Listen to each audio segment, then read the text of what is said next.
भाई इतनी गर्मी में चाय कैसे पी लेते हो? कौन, मैं? हाँ तुम। ठीक है, बताता हूँ।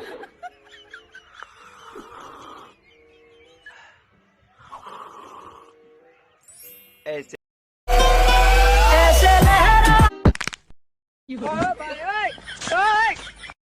सर्दी गर्मी लंघ जाती है, यादां दे मौसम नहीं मुकदे। असी चन्न ते की जाना है, साडे घर दे काम नहीं मुकदे। ਚੱਲ ਕਾਕਾ ਦੁੱਧ ਲੈ ਕੇ ਆ।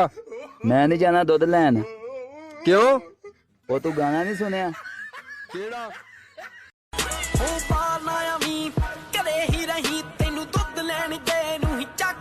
यार क्या बताऊं, मैं अपनी जिंदगी से बहुत तंग आ गया हूँ।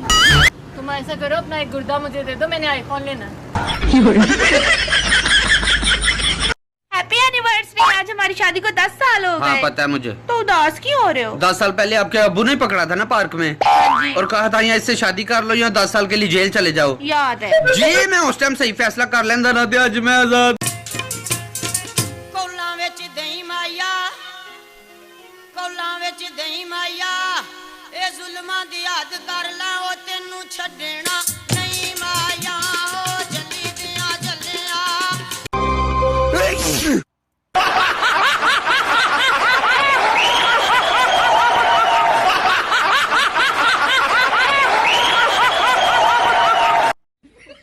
क्या करें यार, शरीर में ताकत चर चर बोल रही है और लड़ने वाला कोई मिल नहीं रहा। अरे है कोई जो दो दो हाथ करना चाहता हो? भाई तो दिन पे दिन काला क्यों होता जा रहा है? भाई फेयर लवली खत्म होगी। वैसे आप ना चुकंदर खाया करो। क्यों? चुकंदर खाने से खून अच्छा होता है। अच्छा, तो अब पीने के लिए तुम्हें खून भी हाई क्वालिटी का चाहिए?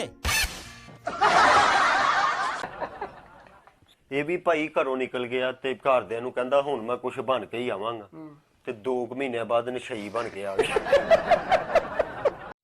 जितनी तालियां तेरे जीतने पर बजती हैं बेटा, उतनी तालियां तो हमारी एंट्री पर बज जाती हैं। जानू लॉकडाउन खुल गया, गोवा चलिए घूमन। वारी वरसी खटन गया सी, खट के लियांदा परना, काम कोई चलदा नहीं पिया, खर्चा तेरे प्यो ने करना। वारी वरसी खटन गया सी, खट के लियांदा पौना, जदों काम चलदा सी तेरा दा उदों भी सी यही रंडी रोना। पर मर तू ऐश कर, खा पी, मैं बैठा हूँ ना धंधे के लिए, तेरा बड़ा भाई। ਉਹ ਨਹੀਂ ਨਹੀਂ, ਤੂੰ ਗੱਲੇ 'ਚ ਹੱਥ ਮਾਰਦਾ ਵਾ। ਓਏ ਤੂੰ ਕੱਲ ਕਿੱਥੇ ਸੈਂ? कल मैंने पुलिस वाला ने पकड़ लिया सी ਤੇ ਫੇਰ ਕੀ ਹੋਇਆ? उन्होंने मैनू एक ही लित्र मारिया, फिर पौना घंटा मैनू लभदा ही रहा। ਕਿਉਂ, ਤੂੰ ਕਿੱਥੇ ਗਿਆ ਸੀ? मैं लित्र दे नाल ही सी।